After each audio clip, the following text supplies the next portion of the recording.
Meus irmãos, a paz do Senhor, quero convidá-los, aproveitando que os irmãos estão em pé, abrir a vossa Bíblia, livro de Jó.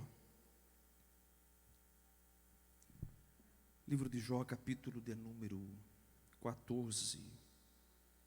Nós vamos ler o versículo de número 7.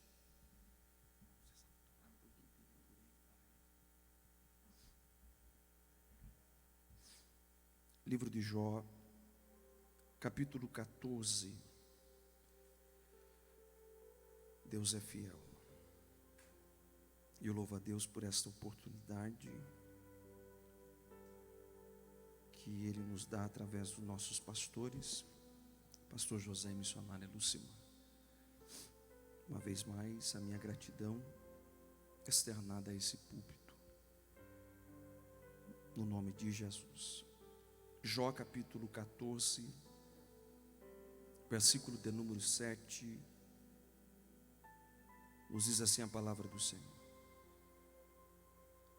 porque a esperança para a árvore que se for cortada ainda se renovará, e não cessarão os seus renovos, se envelhecer na terra a sua raiz e morrer o seu tronco no pó, ao cheiro das águas, brotará e dará ramos como a planta. Ao cheiro das águas, diga, ao cheiro das águas.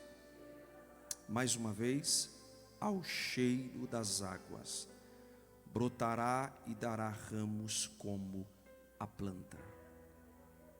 Pode tomar vossos assentos. Queridos irmãos e irmãs, noiva de Cristo, bom é estarmos na casa de Deus, melhor ainda na sua presença. Nós acabamos de ler 3 versículos da palavra de Deus, versículos estes que estão inseridos no livro de Jó, mais precisamente o capítulo de número 14. O livro de Jó é um livro composto por 42 capítulos e 1070 versículos.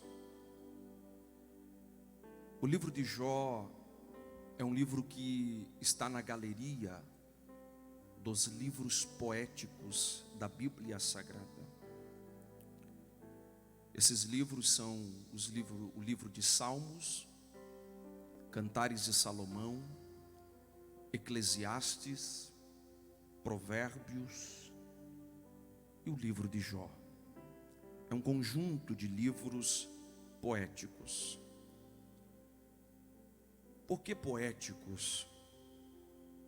Se nós não encontramos nesses livros rimas, porque para nós a poesia é uma rima, mas a poesia hebraica, ela se diferencia,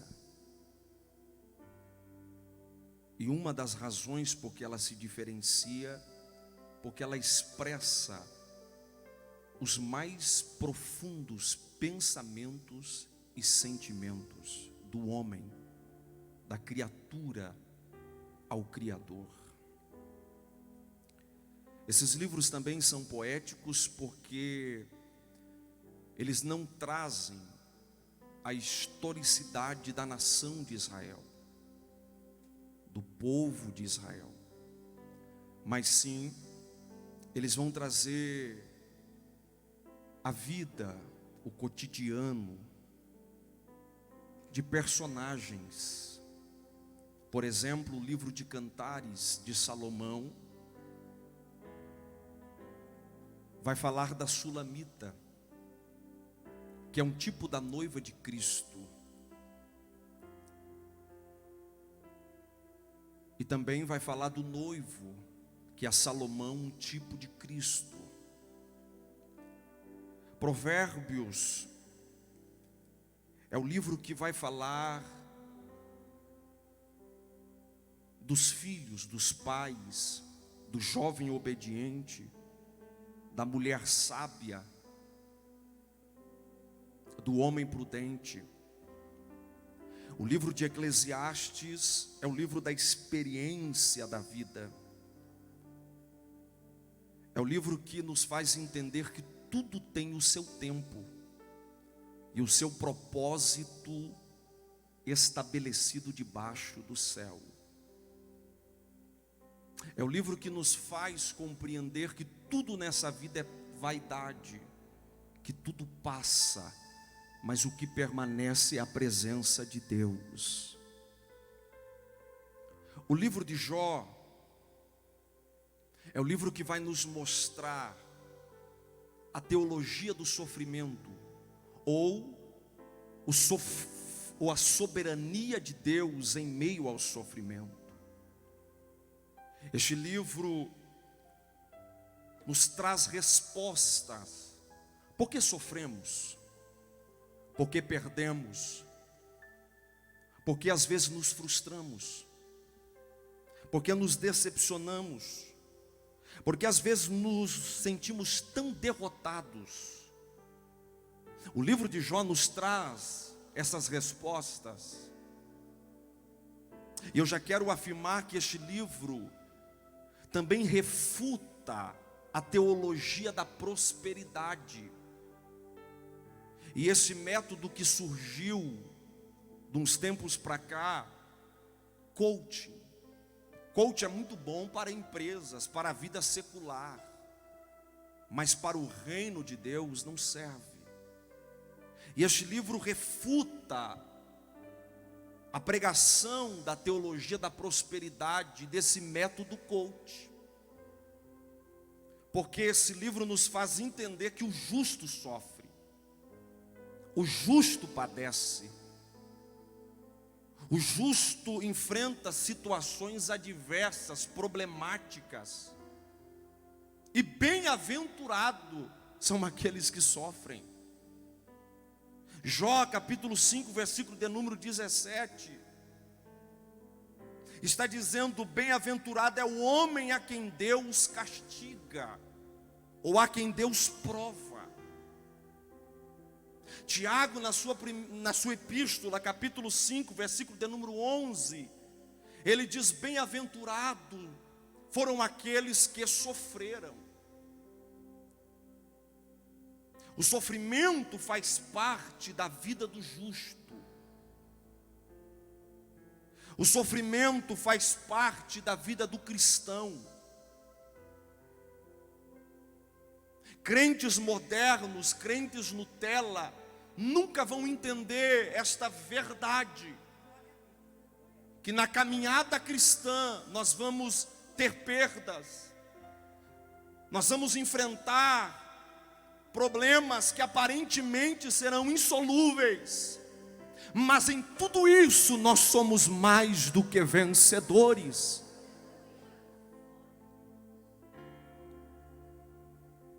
Por que somos provados?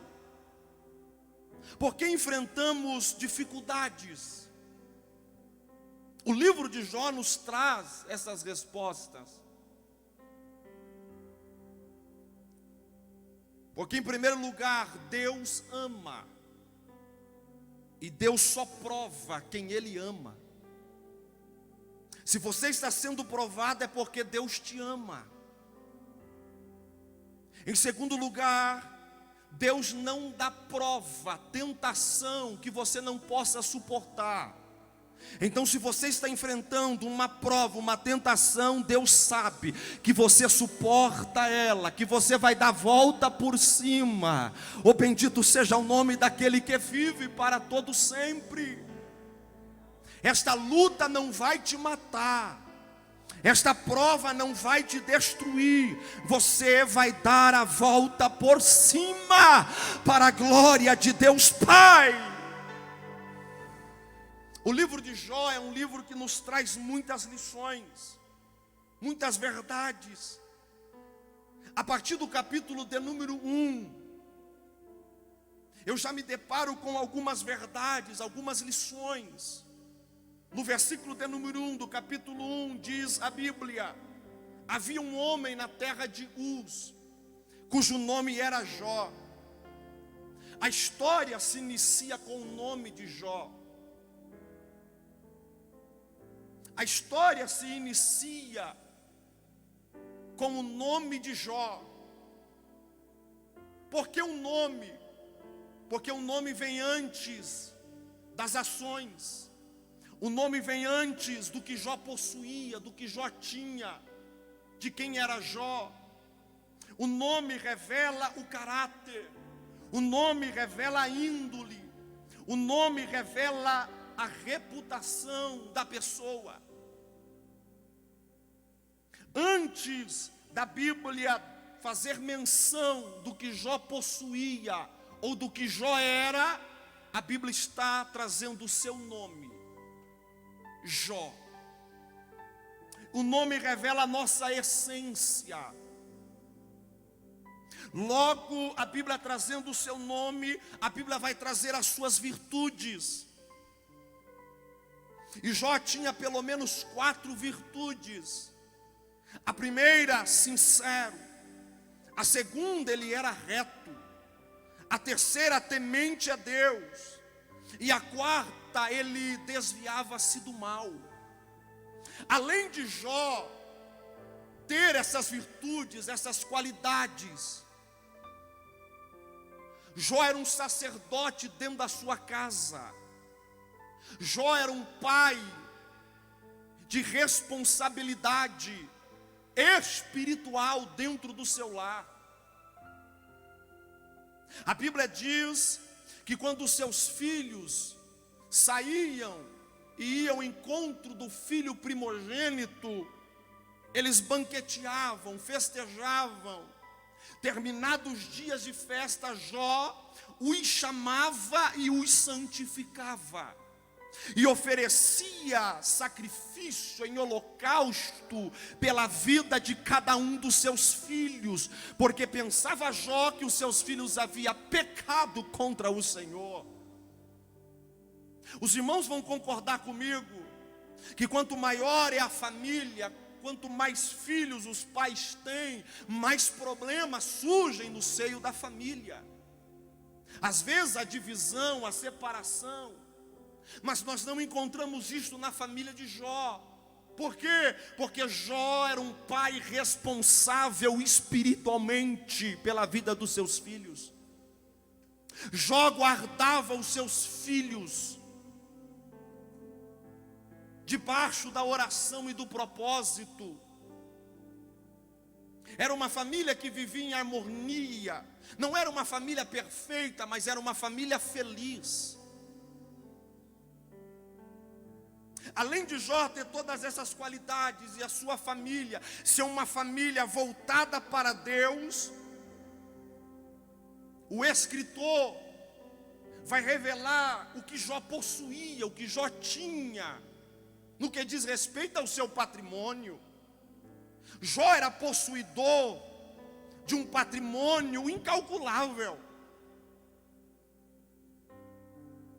A partir do versículo 2 e 3 nós encontramos isso.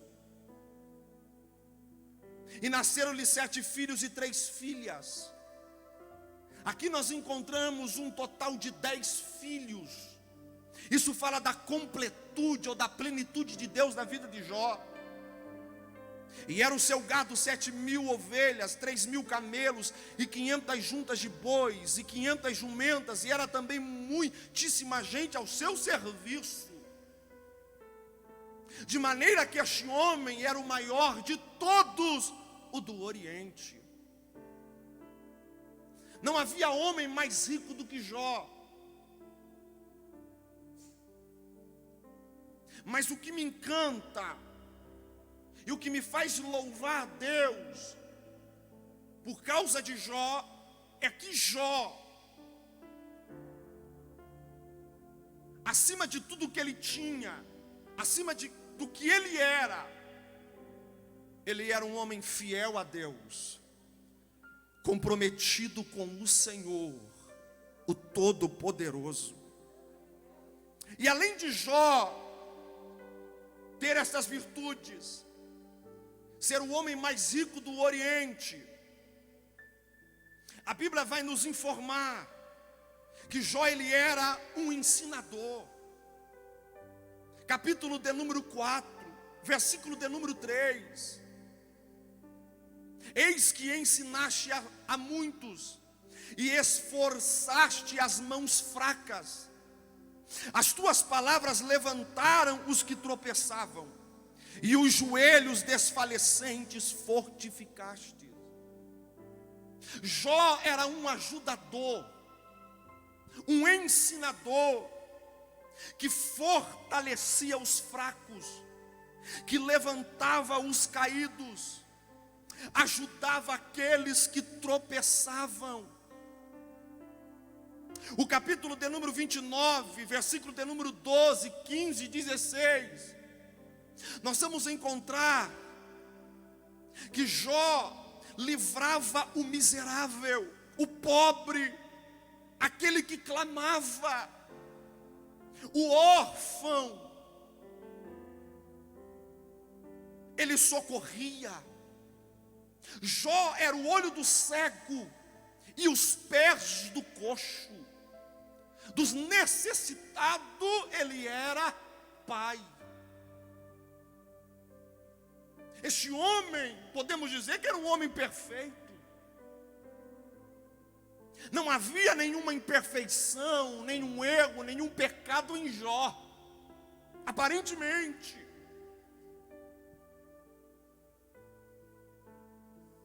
Este homem era alimento para os pobres, água para os famintos, pés para os coxos, olhos para os cegos. Mas este homem que a Bíblia, o seu livro faz questão de dizer que ele era sincero, reto, justo, temente a Deus, possuidor de um patrimônio incalculável, vai ser subitamente atingido por Satanás.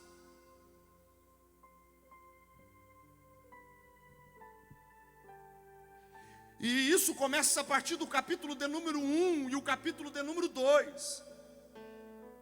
Deus está nas regiões celestiais. E há um desfile dos seus anjos, ou uma reunião.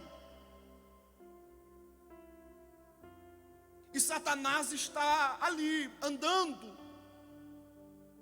E Deus olha para Satanás e faz a seguinte pergunta. É uma pergunta retórica. Deus já sabia da onde Satanás vinha e o que ele estava fazendo.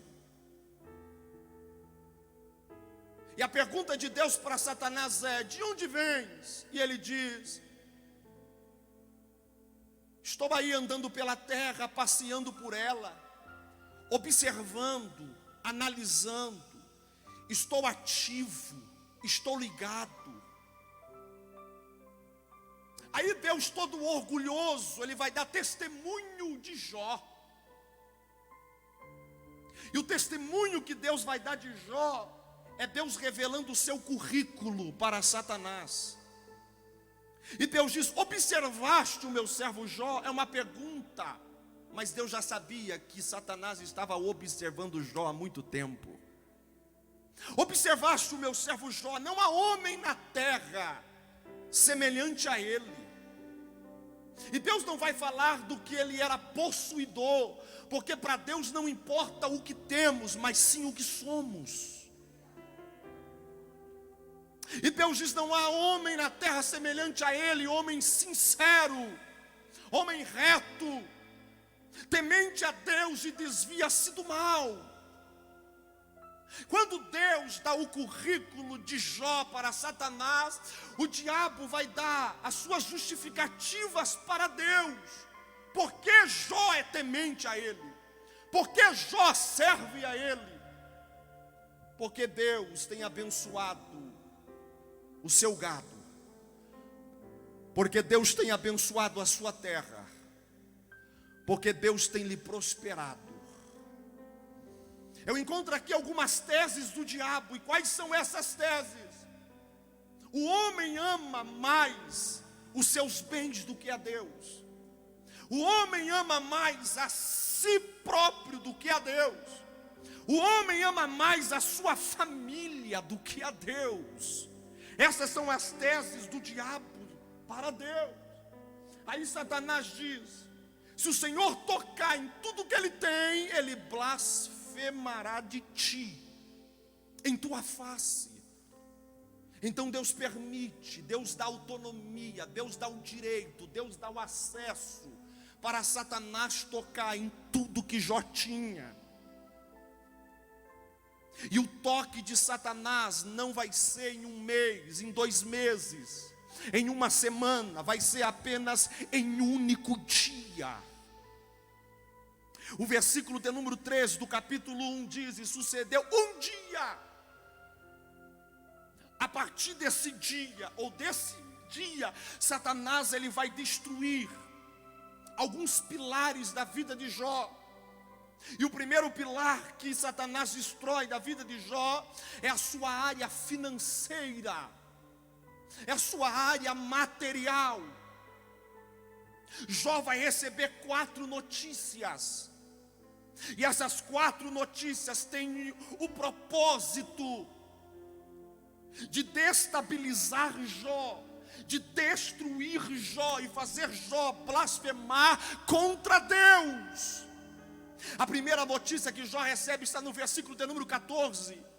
Veio um mensageiro a Jó e lhe disse: os bois lavravam e as jumentas passeam junto a eles, e eis que deram sobre eles os sabeus e os tomaram, e aos moços feriram ao fio da espada, e eu somente escapei para te trazer a nova. Os bois e as jumentas foram tomadas pelos sabeus, e os moços que cuidavam deles foram feridos ao fio da espada. A segunda notícia que Jó recebe está no versículo de número 16. Estando este ainda falando, veio outro mensageiro e disse: fogo de Deus caiu. Veja que é o próprio Satanás usando o mensageiro para atribuir este fogo, este problema a Deus, dizendo: fogo de Deus caiu do céu e queimou as ovelhas e os moços e os consumiu, e só eu escapei para te trazer a nova. O pilar da vida financeira de Jó está sendo destruído. Terceira mensagem, ou terceira notícia que Jó recebe está no versículo 17. E estando ainda este falando, veio outro e disse: ordenando os caldeus, 3 bandos deram sobre os camelos e os tomaram, e aos moços feriram ao fio da espada, e eu só escapei para te trazer a nova. O pilar, a estrutura financeira de Jó foi destruída, dizimada, aniquilada em um dia só. Você nunca vai conhecer alguém que perdeu uma empresa apenas em um dia. A sua vida financeira foi destabilizada em apenas um dia. Você não conhece ninguém. Demora meses até a pessoa perder tudo, mas Jó perdeu em um dia. E parece que eu vejo Jó em sua casa, conversando com seus administradores, perguntando se há algumas reservas, porque a gente consegue dar volta por cima, a gente consegue mudar essa situação. Bens materiais a gente recupera. E quando Jó está pensando que ele pode recuperar tudo o que ele perdeu apenas em um dia, no mesmo dia, ele vai receber a pior notícia que um pai, que uma mãe pode receber. Só sabe o peso dessa notícia quem um dia recebeu ela. E qual é a notícia? Seus filhos estavam reunidos na casa do primogênito, e veio um vento do nordeste. E esse vento soprou sobre a casa do seu filho, derrubando as paredes. E as paredes caíram sobre todos os teus filhos, e todos morreram. E só eu escapei para te trazer essa nova. Não é um filho, não é 2 filhos, são 10 filhos mortos, que Jó vai ter que colocar no caixão, ou enrolar em faixas. São 10 filhos, e Jó vai ter que abrir 10 sepulturas para enterrar os seus filhos. Quando os seus filhos morreram, é Satanás dizendo: eu destruí a história de Jó, eu destruí com a plenitude de Deus na vida de Jó. E Satanás está de canto, olhando para o sofrimento de Jó, para a dor de Jó, e dizendo: é agora que ele vai blasfemar contra Deus em sua face. Aí a Bíblia diz que ele se levanta, ele pega a faca, ou um punhal, e parece que eu vejo o diabo dizendo: ele vai tirar a sua vida, ele vai se matar. Porque um homem, quando perde tudo, o que resta para ele é tirar a sua vida. E o que nós estamos vendo nesses últimos dias dessa pandemia são empresários se suicidando, são pais de família se suicidando, porque perderam o equilíbrio das coisas, perderam o controle da situação. Jó pega o punhal e o diabo diz: ele vai se matar. Ele raspa a sua cabeça. O diabo está dizendo: deve ser algum ritual para ele tirar a sua vida. Ele raspa a sua cabeça, rasga o seu manto, joga a terra sobre o seu corpo e se lança sobre a terra e diz: nu saí do ventre da minha mãe e nu voltarei para lá. Bendito seja o nome do Senhor.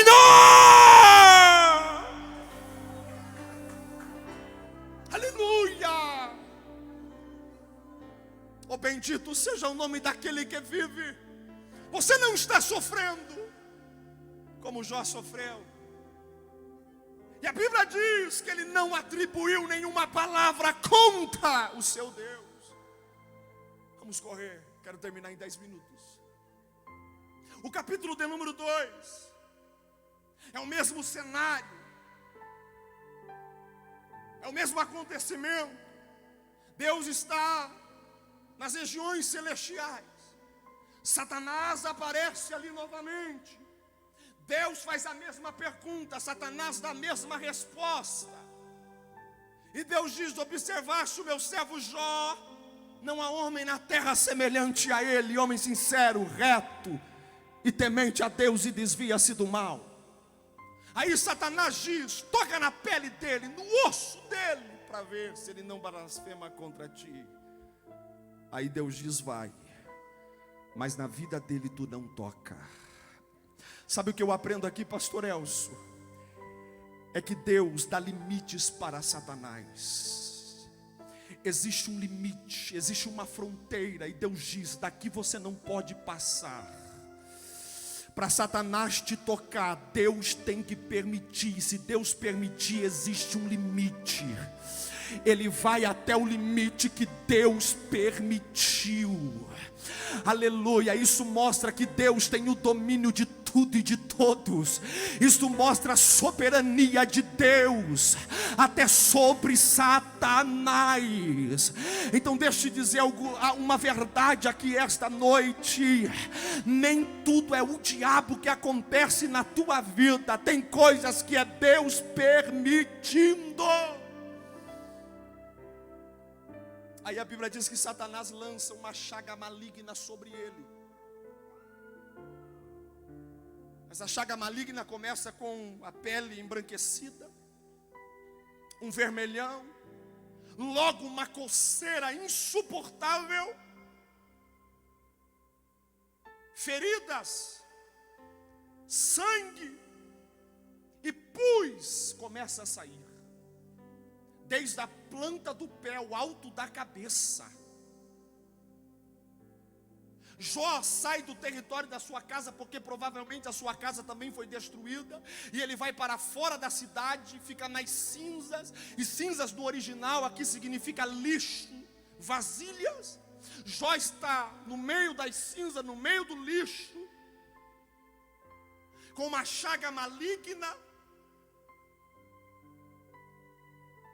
fedendo, exalando um cheiro insuportável.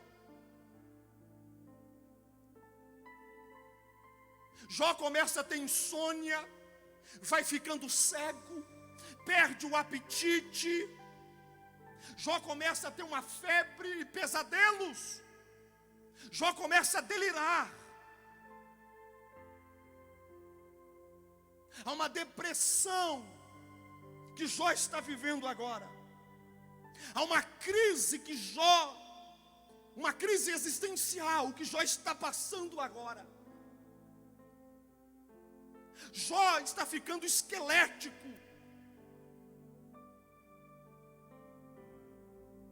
O mau hálito de Jó é insuportável, intolerável, que a sua esposa tem que virar o rosto para conversar com ele. A sua esposa, vendo toda essa situação, ela não tem o equilíbrio que o Jó tem. E ela olha para Jó e diz: até quando, homem, tu temerás a este teu Deus? Amaldiçoa este teu Deus e morre. Pare de sofrer. Coloca um ponto final na tua vida hoje, agora. Ele olha para a mulher. Satanás está de canto dizendo: agora ele blasfema. Porque a esposa, a mulher, que é para ser a companheira, a disjuntora, aquela que está do lado, está mandando ele amaldiçoar a Deus, ele vai amaldiçoar a Deus. Ele está sozinho, sem ninguém, sem nada, perdeu tudo. Aí ele se levanta e diz: como falaste, qualquer doida tu falaste. Aceitaste o bem de Deus com prazer e o mal tu não quer aceitar. Deus nos deu e Deus nos tirou. E Jó manteve a sua integridade a Deus. E é vivendo essa calamitosidade, vivendo esses problemas, essa crise, essa dor insuportável, que vai surgir o poema do capítulo de número 14, versículo de número 7. Jó está fazendo um paralelo da vida do homem com a árvore. Jó está dizendo que os dias do homem é contado, que quando o homem desce ao pó da terra não há mais esperança para ele. Mas a árvore, mesmo cortada, o seu tronco morrendo e as suas raízes envelhecidas, ao cheiro das águas, ela brotará. O capítulo de número 17 nos mostra um Jó sem esperança de voltar a viver, de ressurgir dessas cinzas. O capítulo de número 17 mostra um Jó cheio de perguntas e queixas a Deus. Irmãos, você pensa que Jó não fez perguntas a Deus? Ele fez 16 perguntas e 30 queixas ao Todo-Poderoso. E o capítulo de número 17, a gente encontra Jó sem esperança. Ele está dizendo: há esperança para a árvore, mas não há esperança para mim. Há vida para a árvore, mas não há vida para mim. O pensamento, a ideia de Jó estava equivocada. Por quê, pregador? Porque a árvore não é a coroa da criação de Deus. O que é a coroa da criação de Deus? Sou eu e você. Se há esperança para uma árvore cortada, o tronco morto e as raízes envelhecidas, não vai haver esperança para aqueles que são a coroa da criação do Todo-Poderoso. Eu quero aqui em rápidas palavras dizer: você representa essa árvore, ou melhor, esta árvore aqui nos representa. E a Bíblia Sagrada traz a figura de árvore para o crente. Sim, a figura do crente, uma das figuras do crente à luz da Bíblia, é a árvore. Salmos de número 1, verso de número 3. Árvore plantada junto a ribeiros. Jeremias capítulo 17, versículos 7 e 8. O varão cuja esperança está no Senhor é como árvore plantada junto às águas, que no seu tempo dá frutos. A árvore é um tipo do cristão. Eu estou pregando aqui hoje, esta tarde, para pessoas que se sentem cortadas. O tronco já morreu, as raízes estão envelhecendo. Aqui há 3 processos da árvore. Primeiro, corte. Segundo, tronco morto.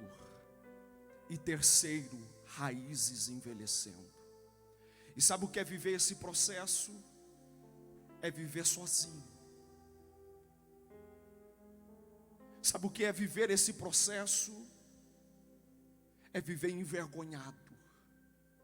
Jó disse: por 10 vezes os meus amigos me envergonharam. Sabe o que é viver o processo do corte? O processo das raízes envelhecendo é perder o brilho, é perder a alegria. Você já não gera mais, você já não dá mais frutos, você já não dá mais resultados. Ser uma árvore cortada é perder aqueles que estavam ao seu lado um dia te abraçando, batendo no seu ombro e dizendo: você é o cara, você é uma bênção. Mas quando você está vivendo esse processo, você não recebe uma ligação, você não recebe uma mensagem, você fica esquecido. E quem aparece nesse processo é Satanás, dizendo: todos te abandonaram, até Deus virou as costas para você. Eu estou pregando para pessoas nesta tarde que está vivendo esse processo aqui. E o diabo já sussurrou na sua mente: tira a sua vida, dá um basta nesse sofrimento, nessa angústia. Porque ser árvore cortada é ver os problemas dentro da família e os problemas não ser resolvidos. Ser árvore cortada é ver o casamento indo de pior a pior. Ser árvore cortada é perder o controle, o domínio das coisas, da situação. E há pessoas aqui hoje que estão dessa maneira, mas você não vai permanecer cortado. O seu tronco não vai permanecer morto. Eu estou sentindo uma graça de Deus aqui hoje. Aleluia. Por que, pregador? Porque ainda há vida em você. Aonde está a vida? Nas raízes. Quem olha para você diz que você está morto. Quem olha para você diz que você perdeu o brilho. Quem olha para você diz que você perdeu a graça. Mas as raízes ainda estão aí, mesmo envelhecidas. Elas darão os últimos suspiros. E esse suspiro que elas darão é o cheiro das águas. É o cheiro das águas. Você não vai morrer, você não vai parar, oh glória. Só quem acredita nesta palavra, levanta a mão lá em cima e dê um glória para Jesus. Aleluia, aleluia, aleluia, aleluia. Você vai sair dessa mais forte do que antes. Para encerrarmos aqui, toda árvore cortada, tronco morto, raiz envelhecida, quando ela volta ao cheiro das águas, ela volta mais forte. Eu cresci indo para o sítio norte do Paraná, e algumas vezes a gente ia em época que dava muita tempestade, caía árvores grandes, arrancadas até pela raiz. Aí eu dizia para o meu tio, para o meu pai: esse daqui não tem mais jeito, né, pai? Aí o pai dizia: não, ano que vem, quando a gente voltar aqui, ela vai estar pequena, mas ela vai estar crescendo. E ela vai crescer mais forte do que o seu primeiro estado. Aí a gente retornava no outro ano, e a gente ia lá ver a árvore. E sabe como a árvore estava brotando, brotando, brotando. E às vezes dava aquela sequidão, meses de sequidão no interior do Paraná. E aí eu dizia: mas como ela ressurgiu? Aí meu tio dizia: meu filho, é o cheiro das águas. Mas como é o cheiro das águas? É apenas o orvalho da manhã que fez ela brotar. É apenas o orvalho da noite que fez ela germinar, crescer. Aleluia, você não vai precisar de muito para voltar. Basta o Espírito Santo, com um pouquinho de gota dos céus, derramar sobre a tua vida, sobre a tua casa, sobre o teu ministério. Você vai voltar mais forte. Você vai voltar mais forte. Aleluia, e os frutos serão constantes. Fica sobre os teus pés comigo, adorando e glorificando ao Senhor. Olá, calavassuri mideri cauesséria. O dia em que Deus me deu essa palavra, pastor missionária Lucimar, pastor Elcio, eu estava dentro do carro, indo para a contenda de São José dos Pinhais, no meu trabalho. E eu ouvi a voz do diabo fortemente falando comigo. E ele dizia: tira a sua vida, para você não tem mais jeito. Acaba com tudo agora. Acelera esse carro, bate atrás de uma carreta. Para que viver? E aquela angústia aguda tomando conta do meu ser. O desespero tomou conta da minha vida. E eu disse: não tem mais jeito para mim mesmo. Para que pregar? Tudo que eu sonhei acabou. Para que viver? Para quê? Eu fui acelerando o carro e o diabo foi falando comigo. Minha esposa não sabe disso. E o diabo foi falando: vai, tire a sua vida. Irmãos, eu nunca desejei me matar, nunca. Nunca. Mas a voz do diabo foi tão forte aquele dia.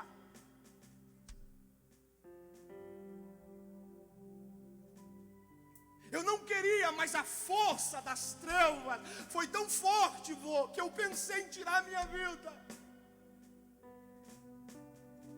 E por alguns milésimos de segundos dentro do carro, enquanto eu acelerava, houve um silêncio dentro do carro e uma paz tomou conta. E eu ouvi uma voz, não uma voz como de muitas águas, mas eu ouvi uma voz que falou com Elias na caverna. E essa voz dizia: ao cheiro das águas, ao cheiro das águas, você vai brotar. Ao cheiro das águas.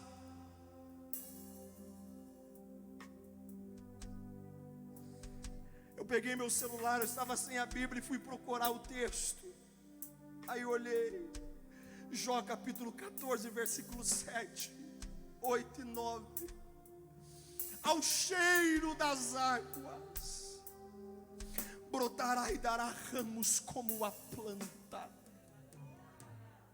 Tudo que Deus te prometeu está de pé. Fecha os teus olhos neste momento. Você vai voltar, você vai voltar, você vai voltar. Canta pequeno, um louvor. Aleluia, eu já estou passando o microfone. Aleluia, aleluia.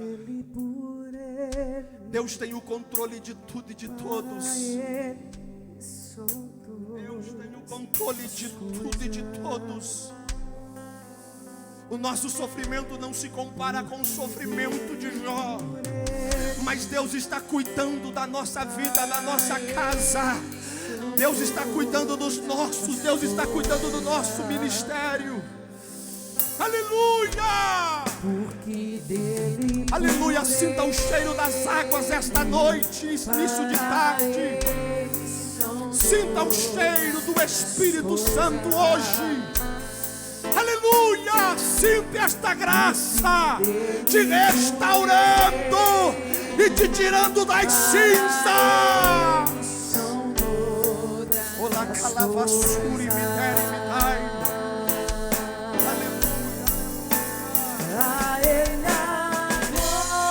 Tribute a Ele toda a gratidão e todo o louvor. A Ele a glória,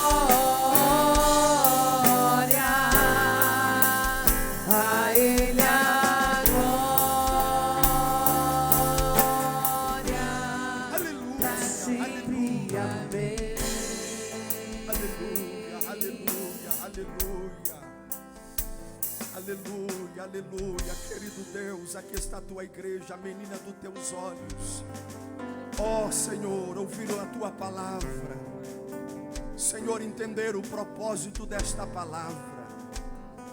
Deus, assim como o Senhor restituiu a vida de Jó, mudando o seu cativeiro, dando a ele em dobro tudo aquilo que um dia o diabo lhe arrancou, tirou. Senhor, nós estamos crendo nesta tarde que o Senhor está restituindo alegria, restituindo os sonhos, restituindo a esperança, restituindo o lar, o casamento, restituindo os filhos, restituindo esse ministério, esta chamada, restituindo esta promessa. Oh meu Deus, a Bíblia diz que enquanto Jó orava pelos seus amigos, que um dia se tornaram acusadores dele, o Senhor mudou o cativeiro de Jó. E nós oramos aqui agora, nós abençoamos, ó Deus, os que nos perseguem, os nossos inimigos, em nome de Jesus.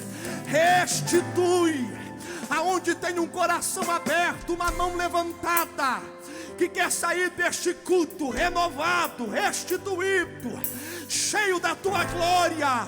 Renova ele agora, renova ela agora, renova, renova, renova, em nome de Jesus.